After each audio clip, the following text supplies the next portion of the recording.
ఎక్కువగా నవ్వడం వల్ల మీ ఆరోగ్యానికి ఏమవుతుందో తెలుసా? చెప్పు. రీసెర్చ్ ప్రకారం చిన్నపిల్లలు యావరేజ్ గా రోజుకు 300 నుంచి 400 సార్లు, ఆడవాళ్ళు 50 నుంచి 60 సార్లు నవ్వుతారు. కానీ మగవాళ్ళు కేవలం 8 నుండి 20 సార్లు మాత్రమే నవ్వుతారు.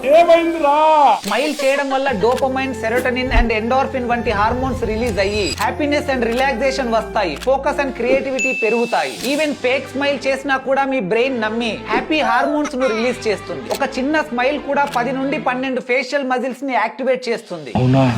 అదే జెన్యూన్ స్మైల్ అయితే ఏకంగా 43 మజిల్స్ ను యాక్టివేట్ చేస్తుంది. దీని వల్ల ఫేస్ లో బ్లడ్ సర్క్యులేషన్ పెరుగుతుంది. స్కిన్ నేచురల్ గా గ్లో అవుతుంది. వ్రింకిల్స్ అండ్ ఫైన్ లైన్స్ కూడా తగ్గుతాయి. మీరు నవ్వినప్పుడు మీ body more white blood cells ని రిలీజ్ చేస్తుంది. దాంతో మీ ఇమ్యూనిటీ పెరుగుతుంది. బ్లడ్ ప్రెషర్ తగ్గుతుంది. హార్ట్ అటాక్స్ అండ్ స్ట్రోక్స్ వచ్చే అవకాశాలు కూడా తగ్గుతాయి. స్టడీస్ ప్రకారం ఎక్కువగా నవ్వే వాళ్ళు తక్కువగా నవ్వే వాళ్ళ కన్నా 7 సంవత్సరాలు ఎక్కువగా బ్రతుకుతారట. సో ఈ వీడియోని వెంటనే మీ ఫ్రెండ్స్ అండ్ ఫ్యామిలీతో షేర్ చేయండి. అండ్ మిమ్మల్ని బాగా నవ్వించి తెలియకుండానే మీకు చాలా హెల్ప్ చేస్తున్న మీ ఫ్రెండ్స్ ని ట్యాగ్ చేసి థ్యాంక్స్ చెప్పండి.